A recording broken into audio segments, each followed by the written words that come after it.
আজকের আমার এই প্রতিবেদন এই অন্নপূর্ণা যোজনার যে ক্লেম এন্ড অবজেকশনের যে পোর্টাল চালু করা হয়েছে তার বিরুদ্ধে, অন্নপূর্ণা যোজনার সিস্টেমের বিরুদ্ধে আজকের আমার এই প্রতিবেদন।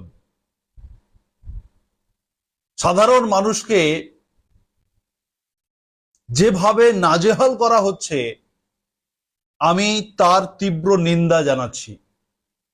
আমার আমার আজকের প্রতিবাদ সরকারের বিরুদ্ধে নয়, আমার আজকের প্রতিবাদ যারা এই ক্লেম অ্যান্ড অবজেকশনের পোর্টাল যারা চালু করেছেন, যারা এই সিস্টেমটাকে ডেভেলপমেন্ট করেছেন তাদের বিরুদ্ধে আমার প্রতিবাদ। আপনারা কিভাবে সিস্টেম বানিয়েছেন আমি বলবো এই ভিডিওর মাধ্যমে। ক্লেম অ্যান্ড অবজেকশন করা নিয়ে নানান কনফিউশন, নানান প্রশ্ন, নানান সমস্যা তৈরি হচ্ছে। সাধারণ মানুষ একটা ক্লেম করবে, সেখানেও মানুষ স্বস্তিতে শান্তিতে ক্লেম করতে পারছে না যে আমার কি কারণে রিজেক্ট করা হলো, কি কারণে আন্ডার ভেরিফিকেশনে রাখা হয়েছে, কি কারণে ফার্দার ভেরিফিকেশন করা হয়েছে, কেন আমি প্রসেসিং এ রয়েছি, কেন আমার রিজেক্ট হয়েছে। সাধারণ মানুষ যে ক্লেম করবে সেই পদ্ধতি এমন ভাবে তৈরি করা হয়েছে যারা কম্পিউটার অপারেটর, যারা বিভিন্ন সাইবার ক্যাব চালাচ্ছেন, যারা অনলাইন দোকানদার, তারাও কনফিউজড হয়ে যাচ্ছেন। শুধু তাই নয়, বিভিন্ন অফিসের অফিসাররাও কনফিউশন হয়ে যাচ্ছেন যে কি করা উচিত। বলবো আমি ধীরে ধীরে এই ভিডিওর মাধ্যমে। দেখুন, গত 19 তারিখ বিকেল থেকে ক্লেম অবজেকশনের একটা পার্ট সোশ্যাল সিকিউরিটি সাইটে দেওয়া হয়েছে। কারা এই ক্লেম করবেন? যারা টাকা পাননি। কারা টাকা পাননি? আপনি যদি আপনার নিজের স্ট্যাটাসটা সোশ্যাল রেজিস্ট্রি সাইটে গিয়ে চেক করেন, তাহলে আপনি দেখতে পাবেন যে আপনি যে অন্নপূর্ণা যোজনার জন্য যে আপনি টাকা পাননি, কেন টাকা পাননি তার কারণটা উল্লেখ করা রয়েছে। যেমন আমি আপনাদেরকে একটা এক্সাম্পল দিই, for further verification for government employee. মানে আপনারা যারা চুক্তিভিত্তিক কর্মী রয়েছেন, যারা স্থায়ী পদে চাকরি করেন তাদের কথা ছেড়ে দিলাম, যারা চুক্তিভিত্তিক কর্মী রয়েছেন আপনাদেরকে তো সরকার বলেছে, মাননীয় মুখ্যমন্ত্রী বলেছেন যে চুক্তিভিত্তিক যারা কর্মী তাদের পরিবার টাকা পাবে, কিন্তু সেক্ষেত্রেও গভর্নমেন্ট এমপ্লয়ি হিসেবে দেখানো হয়েছে।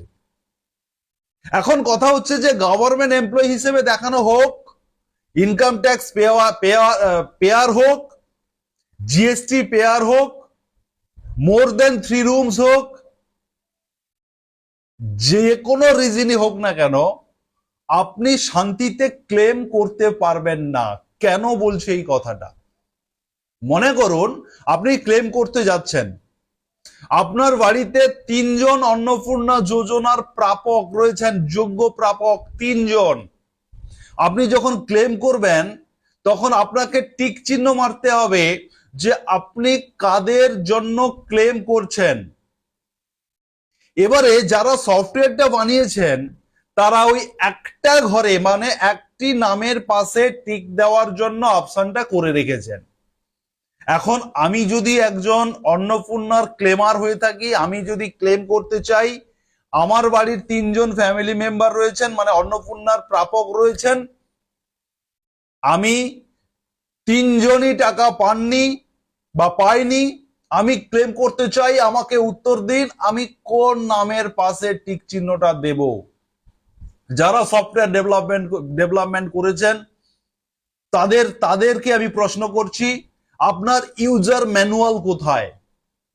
ক্লেম এন্ড অবজেকশন করার কিভাবে করতে হবে তার ইউজার ম্যানুয়াল কোথায়? পাশে কেন আপনারা তার গাইডলাইন, প্রপার গাইডলাইন আপনারা দেননি?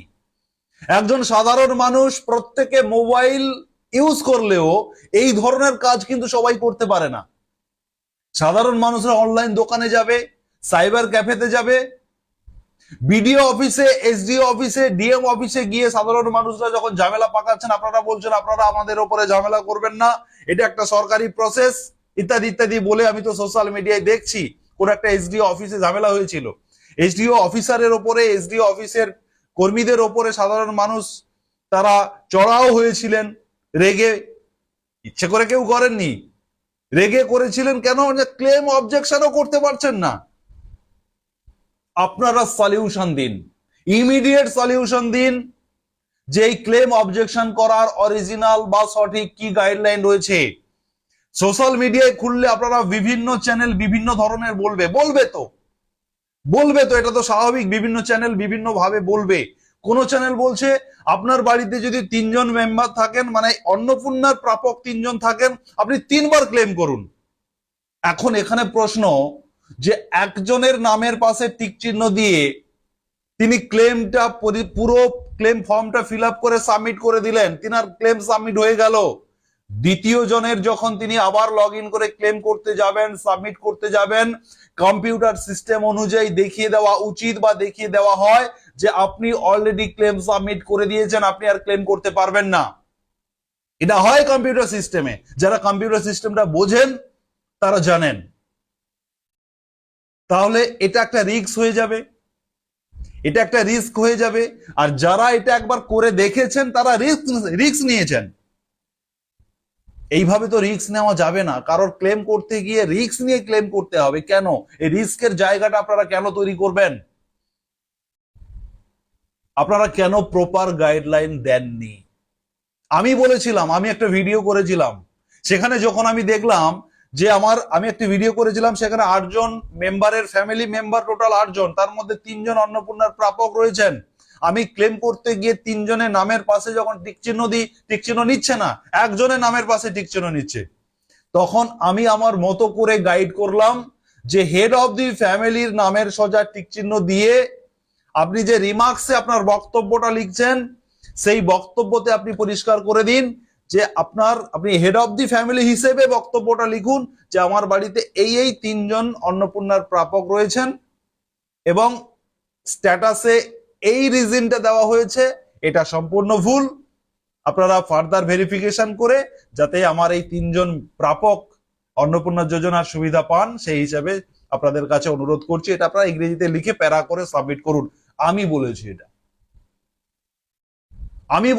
আপনারা বলুন। যারা সফটওয়্যার ডেভেলপমেন্ট করছেন, আপনাদের প্রশ্ন করছি আমি, আপনারা কিভাবে একটা ক্লেম অবজেকশনের ডেভেলপমেন্ট করতে গিয়ে আপনারা কনফিউশন তৈরি করছেন সাধারণ মানুষের জন্য? যারা অনলাইন সাইবার ক্যাফেতে বসে আছেন, তাদের কাছে সাধারণ মানুষরা এই ক্লেম করার জন্য 10 বার দৌড়চ্ছেন, কারণ যারা সাইবার ক্যাফে বসে আছেন তারাই সলিউশন করতে পারছেন না যে কি করব, এই ক্লেমটা করব কি করে। কোন অফিসে আমি ফোন করেও সমাধান নেওয়ার চেষ্টা করেছি, সেখানেও আমি কোনো উত্তর পাইনি। বলা হয়েছে একটু অপেক্ষা করে যান, আমাদের কাছে খবর আসুক। সাধারণ মানুষ বিডিও অফিসে কতবার দৌড়বেন কাজকর্ম ফেলে দিয়ে? ক্লেম করার জন্য অনলাইন দোকানগুলোতে ভিড় জমেছে। তিনি সময় দিলেন, একদিন গেলেন, গিয়ে ঘুরে চলে এলেন। দোকানদার বলে যে না, ক্লেম এখন করা যাবে না, এ কি সিস্টেম আমার মাথায় ঢুকছে না, কি করছে, কি সরকার কি করছে। বদনাম সরকারের হচ্ছে, তো বদনামটা তো সরকারের হচ্ছে। সাধারণ মানুষ এই সফটওয়্যার কে ডেভেলপমেন্ট করে আর সরকারকে এই পার্থক্য বোঝে না। সাধারণ মানুষ গালিগালাজ দিয়ে চলে যাবে যে সরকার এইগুলোকে আমাদেরকে হ্যারাসমেন্ট করছে জেনে বুঝে। কেন হবে এসব? কারা ক্লেম করবেন, কারা ক্লেম করবেন না, সিস্টেম হওয়া উচিত ছিল। আমি আপনাদেরকে বলে দিচ্ছি, ক্লেম করার জন্য সিস্টেম হওয়া উচিত ছিল একটা ফ্যামিলিতে যতজন অন্নপূর্ণা যোজনার প্রাপক থাকবেন, সেই নামের গুলোতে একই সঙ্গে 3 জন, তো 3 জনেরই টিক দেওয়ার অপশনটা আপনারা রাখুন। তাহলে এই 3 জন অন্নপূর্ণার প্রাপক টিক চিহ্ন মেরে দিলাম নামের পাশে, দিয়ে বাকি প্রসেস যা রয়েছে আমি আমার আবেদন 1000টি ওয়ার্ডের মধ্যে আমি লিখব, আমার সাপোর্টিং ডকুমেন্ট যদি কিছু থাকে আমি দেব, না থাকলে না দেব। সবার সাপোর্টিং ডকুমেন্টস কোথায়? নেই। যে কোনো সাপোর্টিং ডকুমেন্ট আপনার মন গড়ায় দিয়ে দিন, কোনো তো উল্লেখ করা নেই যে সাপোর্টিং ডকুমেন্ট হিসেবে আধার কার্ড দেবেন, ভোটার কার্ড দেবেন, কি আপনার ইনকাম ট্যাক্সের কাগজ দেবেন, কি আপনি চাকরি করেন তার কাগজ দেবেন, কি আপনি কি দেবেন সেটাও তার গাইডলাইন কোথায়? শুধু লেখা আছে সাপোর্টিং ডকুমেন্টস অ্যাটাচ করুন। তাহলে যা খুশি হতে পারে। কেউ ভাবছেন আধার কার্ড সাপোর্টিং ডকুমেন্টস, কেউ ভাবছেন একটা সাদা কাগজে আমি বাংলাতে আরো সুন্দর করে একটা অ্যাপ্লিকেশন লিখে সেটা অ্যাটাচ করে দেবো। একটা ক্লেম সাবমিট করার জন্য প্রপার গাইডলাইন থাকবে না। এই অন্নপূর্ণা যোজনার যখন নতুন ফর্ম ফিল আপ শুরু হয় প্রথম, সেই দিনগুলোর কথা ভাবুন, সেই ফর্মের ফিল আপেরও টোটাল গাইডলাইন ছিল না। আজকের আমার এই বিরোধিতা করা কিন্তু সরকারের বিরুদ্ধে নয়, কারণ সরকার এই তো সফটওয়্যার ডেভেলপ করে না। সরকার একটা নির্দেশ দিয়ে দেয় যে যারা সফটওয়্যার ডেভেলপমেন্ট করছেন এই অন্নপূর্ণা যোজনা সোশ্যাল সিকিউরিটি ডেভেলপার যারা, তাদেরকে নির্দেশ দেওয়া হয়েছে যে আমরা একটা ক্লেম নিতে চাই, আপনারা একটা ক্লেম পোর্টাল লঞ্চ করে দিন। একটা সফটওয়্যার ডেভেলপমেন্ট যারা করছেন তাদের কমন সেন্স থাকবে না যে একটা ক্লেম কিভাবে করতে হবে? তিনারা একটা ডেমো নেন না, একটা ডেমো অ্যাপ্লিকেশন তো তিনারা নিয়ে চেক করেন যে এইভাবে অন্নপূর্ণা যোজনার ক্লেমটা হবে। ফাইনাল হওয়ার পরে সেটা পাবলিশ করা উচিত ছিল। 19 তারিখের জায়গায় 20 তারিখ পাবলিশ করতেন। অনুরোধ করছি, এই ক্লেম অবজেকশন কিভাবে করতে হবে তার প্রপার ইউজার ম্যানুয়াল পাশে, ওই লগ ইন করার পরে ক্লেম অবজেকশনের পাশে একটা মেনু দিয়ে দিন, ইউজার ম্যানুয়াল। সেটা দেখে সবাই বুঝে যাবে, বুঝবে কিভাবে করতে হবে তার প্রসেস দিন। এবং একটা অ্যাপ্লিকেশনের মাধ্যমে যাতে 3 জনের নাম টিক চিহ্ন দেওয়া যায়, দিয়ে সাবমিট করা যায়, সেই অপশন আপনারা ইমিডিয়েট নিয়ে আসুন, ইমিডিয়েট নিয়ে আসুন। সাধারণ মানুষের সময়ের দাম নেই। প্লিজ ইমিডিয়েট এর প্রপার গাইডলাইন আনুন, নিয়ে আসুন। ভিডিওটি বেশি বেশি করে শেয়ার করুন, যারা দেখছেন প্রচুর শেয়ার করুন, প্রচুর মানুষের কাছে পৌঁছে দিন। আমার এই বক্তব্য সরকারের কাছ পর্যন্ত যাক, যারা সফটওয়্যার ডেভেলপমেন্ট করছেন তাদের কাছ পর্যন্ত যাক। ধন্যবাদ।